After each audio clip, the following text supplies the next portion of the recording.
नबी इस्लाम ने साहबा से कहा, जानते हो मुफलिस कौन है? साहबा किराम ने कहा, या रसूलल्लाह, हम तो मुफलिस उसी को समझते हैं जिसके पास दुनिया का माल ना हो। तो आपने फरमाया, मेरी उम्मत का मुफलिस तो वो होगा कि जो क़यामत के दिन ढेरों ढेर पहाड़ों के बराबर नेकियां लेकर आया।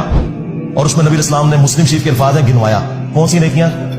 नमाज, रोजा, हज, ज़कात, ये सारे बड़ी बड़ी नेकियां यही हो सकती हैं। और नबी इस्लाम ने गिनवाई, लेकिन इस हाल में आया कि दुनिया में किसी को मारा, किसी को पीटा, किसी का खून बहाया, किसी को नाहक डांटा, किसी को ज़हनी तकलीफ दी, वो लोग अल्लाह के हुजूर आएंगे और अल्लाह से कहेंगे कि आज हमें बदला चाहिए।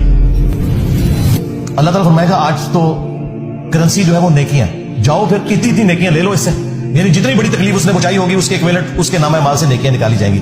मुस्लिम शरीफ के अल्फाज हैं, एक एक करके जब लोग अपना दावा करेंगे, एंड रिजल्ट ये निकलेगा कि उसके नामे माल में कोई नेकी बाकी नहीं रहेगी। अभी भी कुछ लोग बाकी होंगे।